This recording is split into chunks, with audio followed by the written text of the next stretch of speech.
હવે પ્રશ્ન નંબર 6 છે કે જેની અંદર એક અચળ બળ લગાડવાથી પદાર્થ પર થતું કાર્ય તે પદાર્થ દ્વારા કાપેલા અંતરના સમપ્રમાણમાં છે, બરાબર છે। તો આ બળને બે ચલવાળા સમીકરણના સ્વરૂપમાં રજૂ કરવાનું છે। અહીં આપણે કહીએ એક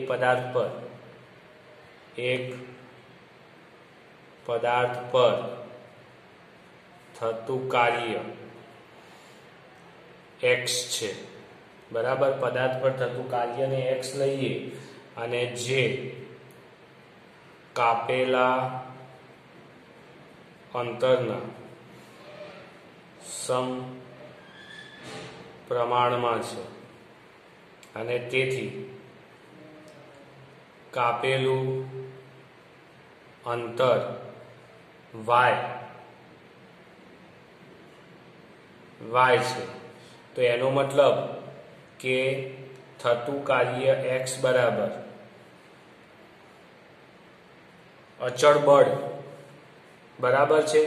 હવે બળ છે એ અચળ છે, તે કોઈ પણ હોય, પણ આની અંદર આપણને 5 એકમ બળ લેવાનું કીધું છે। તો આ 5 એકમ બળ લેવાથી અને એની સાથે કાપેલું અંતર y છે, તો x બરાબર તમને 5y વાળું સમીકરણ મળી શકે છે। તો આ જુઓ, આમાં બે ચલ છે x અને y। પદાર્થ પર થતું કાર્ય x છે એ y ના સમપ્રમાણમાં છે અને એની સાથે પદાર્થ પર થતું લાગતું બળ એ કેટલું છે, 5 એકમ છે। તો આપણે સાથે તમને 5 પણ લખી દીધા છે, બરાબર છે। તો સામાન્ય રીતે આ સમીકરણ આવું કેવી રીતે બને, તો આપણને ખબર છે કે કાર્ય બરાબર બળ ગુણ્યા અંતર છે, કાપેલું અંતર છે। તો આ અંતર માટે આપણે y લીધો, બળ તો 5 એકમ આપેલું છે અને કાર્ય x છે, માટે x બરાબર 5y થઈ ગયા। તો આ એક સમીકરણ બની ગયું। તો આને હું લખું x માઇનસ 5y બરાબર 0 અને જે શું છે, દ્વિચલ સુરેખ સમીકરણ છે, બરાબર છે। તો આ સુરેખ સમીકરણ મળી ગયું છે। હવે આપણને એની અંદર કીધેલું છે કે તમારે આલેખ દોરવાનો છે અને બીજું કે પહેલું 2 એકમ અને બીજું છે 0 એકમ। આટલું જ્યારે અંતર કપાય ત્યારે થતું કાર્ય પણ શોધવાનું છે। તો આ સમીકરણનો ઉપયોગ કરી અને બીજા 2-3 સમીકરણ આપણે આ સમીકરણનો આલેખ દોરવા માટે આપણને કર્તા તરીકે x આપેલો છે, x બરાબર 5y। તો આ જ લઈ લઈએ, x બરાબર 5y છે। હવે 2 એકમ, કાપેલું અંતર 2 એકમ છે, તો અહીંયા y બરાબર 2 લઉં તો x બરાબર 5 અને 2 તો કેટલા મળી જાય, 10 મળી જાય।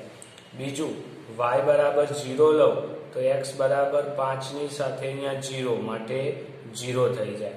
બીજું હજુ પણ એક કિંમત લઈ લઈએ, y બરાબર -2 લઉં તો x બરાબર કેટલું આવશે, 5 અને -2 તો કેટલા આવશે, -10 મળશે। તો આપણને આવી બધી કિંમતો મળી જાય છે।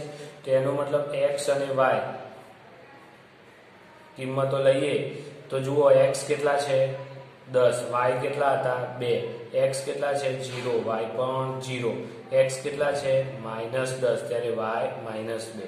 એનો મતલબ કે આપણને કયા કયા મળ્યા બિંદુઓ, 10, 2, 0, 0 અને -10, -2।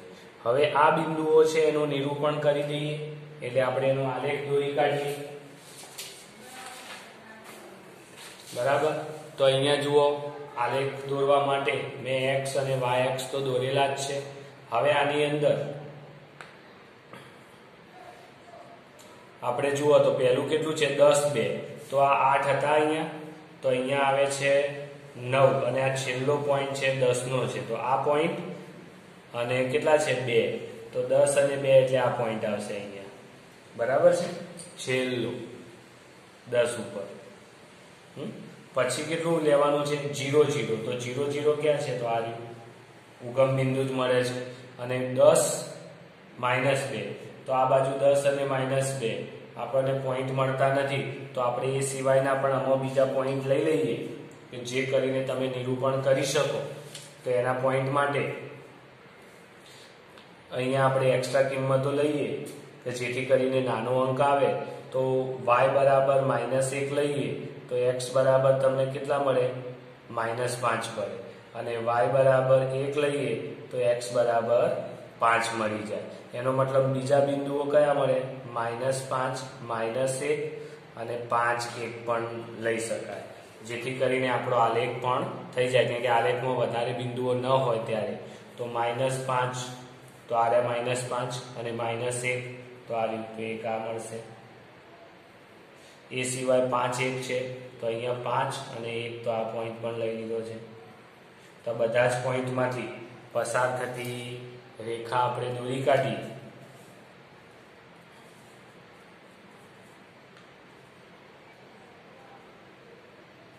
છે ને બધા જ લાઈનમાં છે, કેમ કે એક જ રેખા ઉપરના બિંદુઓ છે માટે.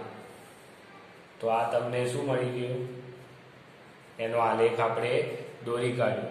એ સિવાય તમને કીધું હતું કે 2 એકમ હોય ત્યારે પદાર્થે કાપેલું અંતર એનું થતું કાર્ય શોધવાનું છે.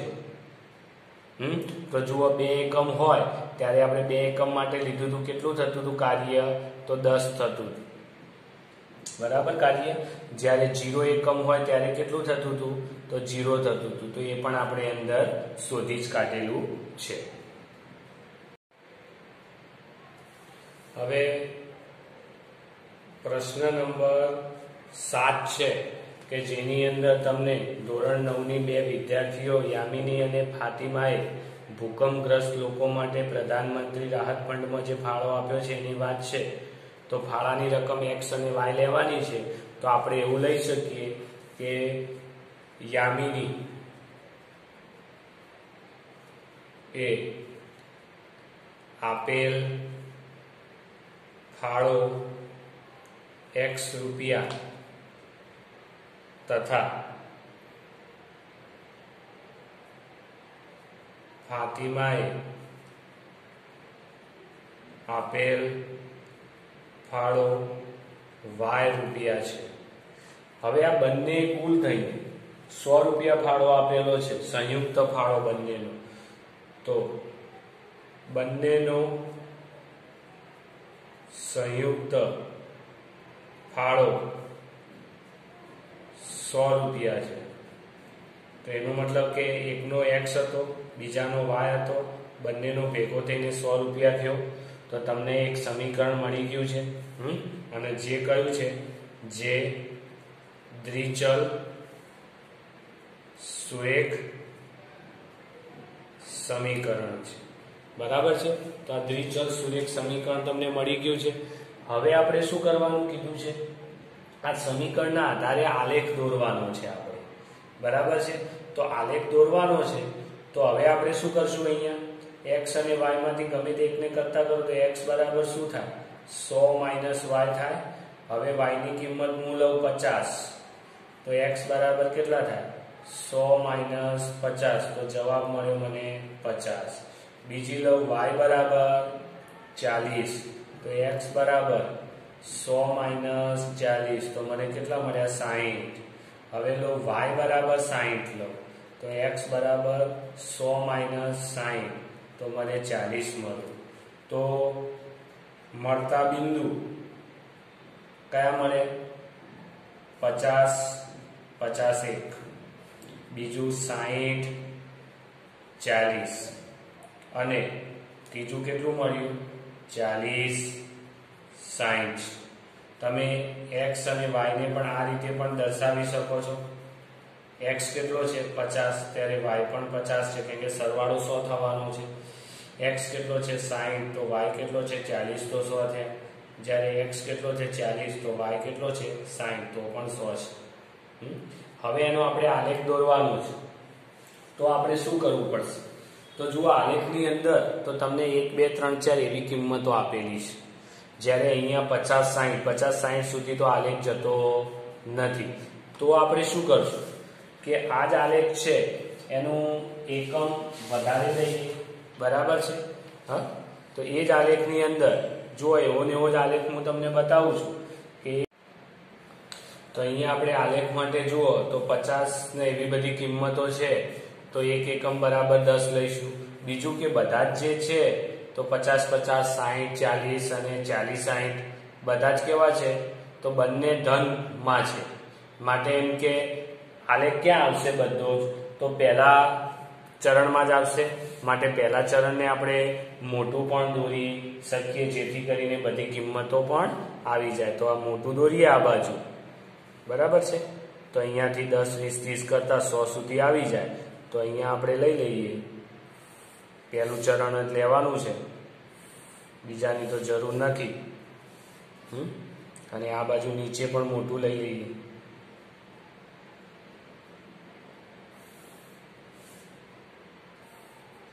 બરાબર છે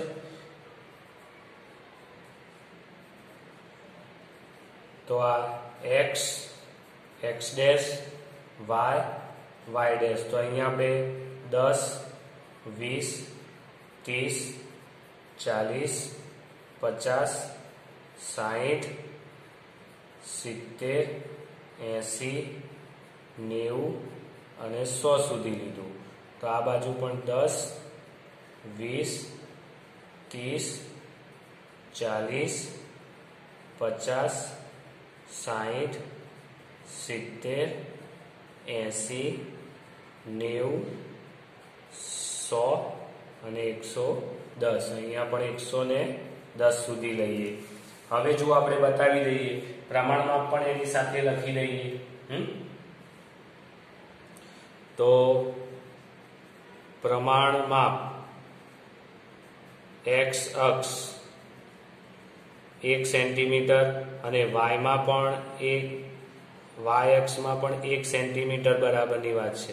1 સેન્ટીમીટર બરાબર 10 10 શું છે તો રૂપિયા અને આ બાજુ પણ 10 રૂપિયા બરાબર છે. 1 સેન્ટીમીટર બરાબર 10 x અને y બંને લીધા છે તો પ્રમાણમાં પણ લખી દીધું.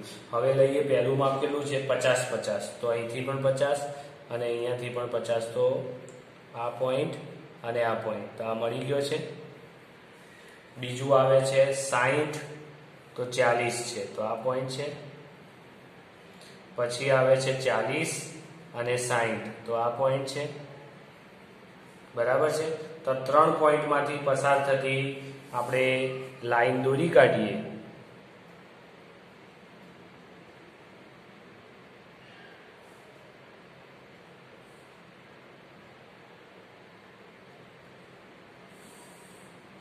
જે આગળ જતા 100 માંથી પણ પસાર થાય છે 61 અને આ બાજુ પણ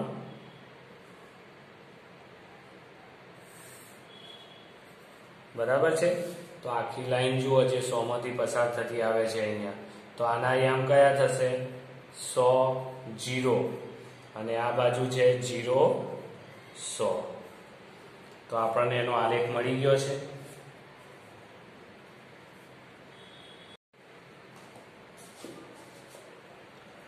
હવે જે પ્રશ્ન નંબર 8 છે કે જેની અંદર તમને યુએસ અને કેનેડા જેવા દેશોમાં તાપમાન ફેરેનહાઇટમાં મપાય છે જ્યારે ભારતની અંદર આપણે સેલ્સિયસમાં છે. તો તમને રૂપાંતર ફેરેનહાઇટ F બરાબર 9/5 સેન્ટીગ્રેડ પ્લસ 32 આપ્યું છે. એનો મતલબ જો સેન્ટીગ્રેડનું માપ મૂકો તો તમને ફેરેનહાઇટમાં મળી જાય. હવે પહેલો પ્રશ્ન છે જેમાં કે ઉપર દર્શાવેલ સુરેખ સમીકરણમાં x અક્ષ પર સેલ્સિયસ લેવાનું છે જ્યારે y અક્ષ ઉપર ફેરેનહાઇટ લઈ અને આલેખ દોરવાનો છે. તો આલેખ દોરવા માટે આ એક એમ સમજી લો કે આ બરાબર y છે, આના બરાબર તમે y સમજી લો તો y બરાબર 9/5 x પ્લસ 32 એવું થઈ જાય કે નહીં બરાબર. તો આ એક સમીકરણ છે. તો હવે આ દ્વિચલ સુરેખ સમીકરણ છે તો એની અંદર આપણે સૌપ્રથમ પહેલો પ્રશ્ન છે કે આને દર્શાવવાનો છે આલેખ. તો આપણે અહીંયા x ની કિંમત એટલે c ની સેલ્સિયસની કિંમતો મૂકીએ આપણે. તો c બરાબર કેટલા લઈએ તો બાકીના જે તમને પ્રશ્ન પૂછેલા છે કે તાપમાન 30 સેન્ટીગ્રેડ તો એનો મતલબ 30 વાળું લઈ લઈએ.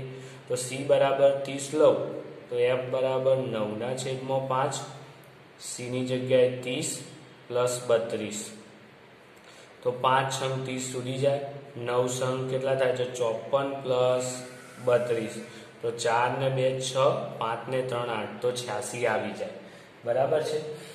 બીજું 0 સેન્ટીગ્રેડની પણ વાત છે, તો C બરાબર 0 લઉં તો F બરાબર 9/5, C ની કિંમત 0 પ્લસ 32, તો આ તો 0 પ્લસ 32 માટે જવાબ કેટલો આવે તો F બરાબર 32 આવી ગયા. તો અહીંયા કયા બિંદુઓ મળી ગયા તમને? સેલ્સિયસ ને x છે એટલે 30 ફેરેનહેઇટ મળ્યું છે, આ એક આ બિંદુ મળ્યું. આની અંદર 0 અને 32 આ બીજું બિંદુ મળ્યું. બે બિંદુઓ મળી ગયા, તો એના અંદરથી પસાર થતો તમે આલેખ દોરી શકો છો. એ સિવાય ફેરેનહેઇટનું જે છે એને કન્વર્ટ કરીએ આપણે સમીકરણને. F બરાબર 9/5 C પ્લસ 32 છે, તો અહીંયા જુઓ પહેલા 32 પેલું બાદ જાય તો F માઇનસ 32 બરાબર 9/5 C લખાય. હવે 5 ઉપર જાય ને 9 નીચે આવે, તો એનો મતલબ 5/9 F માઇનસ 32 બરાબર C મળે. તો આ તમને C બરાબર સમીકરણ મળી ગયું. C બરાબર શું લખાય તો 5/9 F માઇનસ 32. હવે એની અંદર જ પ્રશ્ન ત્રીજો છે, આ પહેલા પ્રશ્નનો પણ જવાબ છે, પછી આ રહે છે ચોથા પ્રશ્નનો જવાબ છે C બરાબર. હવે ચોથા પ્રશ્નમાં જ છે કે જો C બરાબર 0 ની જગ્યાએ F બરાબર 0 હોય, તો અહીંયા F બરાબર 0 લઉં તો F બરાબર 0 લઉં તો C બરાબર શું મળે 5/9, આ 0 માઇનસ 32 એટલે એકલા 32 વધે છે, તેનો મતલબ C બરાબર 5/9 માઇનસ 32 મળશે તમને. કે જે તમારો જવાબ કેવો આવે છે તો તમારો જવાબ છે તમને પોઈન્ટની અંદર મળશે. બરાબર છે. હવે 9 અને 32 ભાગ તો ચાલતો નથી, તો 5 દુ 10, તો C ની કિંમત કેટલી મળી તો 5 દુ 10, 10 ની 0 વિધિ 1, 5 તરી 15 ને 16, 160/9 એ પણ માઇનસ આવે છે. તો આ ભાગાકાર આપણે કરી લઈએ અને ભાગાકાર કરીએ તો તમને પોઈન્ટમાં જવાબ જે પણ મળે છે એ આપણે અહીંયા લખી દઈશું અને એ જવાબ પણ કરી દઈએ તો એ જવાબ આવે છે કેટલો આવે છે તો C બરાબર ભાગાકાર કરતા 17.7 જેવો આવે છે. બરાબર છે. 7/9 એટલે 17 તો પૂરા છે, 7/9 એટલે પોઈન્ટમાં જવાબ આવે 17 ને 18 જેવું થઈ જાય છે નજીકમાં. બરાબર. હવે બીજું હતું કે F બરાબર 0 લઈને પણ જોઈ લીધું તો જવાબ મળી ગયો, એ પ્રશ્ન થઈ ગયો. હવે એક છે કે F બરાબર 95 લીધેલો છે, તો આપણે F બરાબર 95 લઈએ તો C ની કિંમત કેટલી મળે તો 5/9, 95 માઇનસ 32 થાય, તો 5/9, 5 માંથી 2 જાય તો 3 અને 9 માંથી 3 જાય તો 63.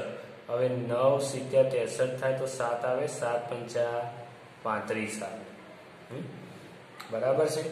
તો તમને આ પણ મળી ગયો. F95 વાળો તમારો જવાબ છે ત્રીજા નંબરનો, તો ત્રીજા નંબરનો પણ જવાબ મળી ગયો તમને. બરાબર છે. આ બધા જવાબ મળી ગયા છે, એટલે આ બધા તમને બિંદુઓ પણ મળી ગયા. તો કુલ બિંદુઓ કેટલા મળ્યા 30, 60, 0, 32. એ સિવાય અહીંયાનું બિંદુ મળ્યું, આ પણ બિંદુ મળ્યું કેટલું તો 35, 95, આ પણ લઈ શકાય. તો આ બધા બિંદુઓમાંથી પસાર થતો પહેલા આલેખ દોરી કાઢીએ આપણે. તો કયા કયા માપ છે તો પહેલું છે આપણે જોઈએ 30, 86, તો અહીંયાથી 30 છે અને 86 છે, તો 80 આ 30 ની લાઈન છે અને 80 ને વચ્ચેની લાઈન એટલે 85 ની ઉપરનો પોઈન્ટ છે. બરાબર છે નાનો, અને એને રાઉન્ડ કરો. પછી કયો છે 0, 32. બરાબર. તો એનો મતલબ કે 32 ઉપર જ છે, તો 40 છે, આ 30 છે, એની વચ્ચે અહીંયા 35 હોય અને 35 ની વચ્ચે એટલે આટલામાં કંઈક આવશે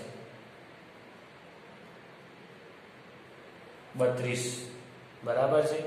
પછી 35, 95 છે, તો 30 અને 40 વચ્ચે આ 35 ની લાઈન છે અને 95 તો 100 અને 90 ની વચ્ચે, તો એ આ પોઈન્ટ છે. બરાબર છે. તો એ પણ મળી ગયો છે. એ જ રીતે આ બાજુ પણ સમીકરણની જરૂર પડશે. તો અહીંયા આપણે -10 હતા, -20 છે, -30 છે. આગળ પણ જેટલા બને એટલા લખી દઈએ છીએ નીચે સુધી. તો અહીંયા સુધી જાય આ લેખ તો -40 સુધી. આ બાજુ પણ -10 છે, 20 છે, -30 છે, -40 છે, -50 છે. બરાબર છે. તો y ડેશ અને આ x ડેશ. હવે આમાંથી પસાર થતી લાઈન આપણે દોરી દઈએ. બરાબર છે. જે આપણે કીધું હતું આ પોઈન્ટમાં 17.7/9 એ પોઈન્ટમાંથી, એટલે 17 ના 18 જેવા પોઈન્ટમાંથી પસાર થતું હોય એનો મતલબ 10 આ 15 છે, તો એની ઉપર અહીંયા કંઈક આવતું છે માઇનસમાં x પોઈન્ટ છે. તો પસાર થતી લાઈન દોરીએ આપણે. બરાબર છે. તો જુઓ આ લાઈનમાં આવી જાય છે બિંદુઓ બધા જ.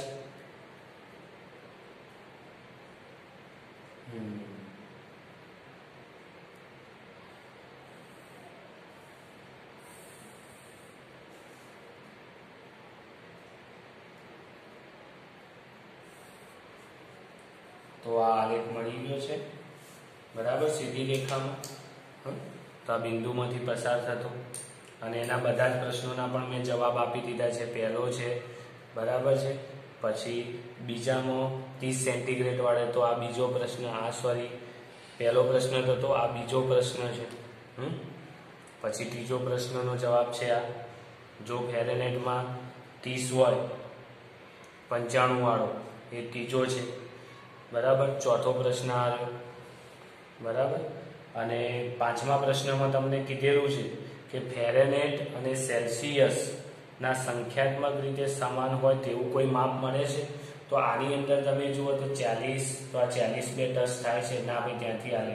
પણ આ બાજુ જુઓ, આ -40 છે અને આ પણ -40. x અને y બંને 40. તો આ પોઈન્ટ કયો બને છે? -40, -40. એટલે સંખ્યાત્મક રીતે તમને સરખું માપ મળે છે. કયું? -40, -40. બરાબર. જ્યાં તમને સેલ્સિયસ પણ -40 સેન્ટીગ્રેડ છે. બરાબર. અને ફેરેનહેઇટ પણ -40 ફેરેનહેઇટન્સ છે. બરાબર. તો બંને તમને મળી જાય છે જે સંખ્યા. આ જવાબ છે તમારો 5મા નંબરનો.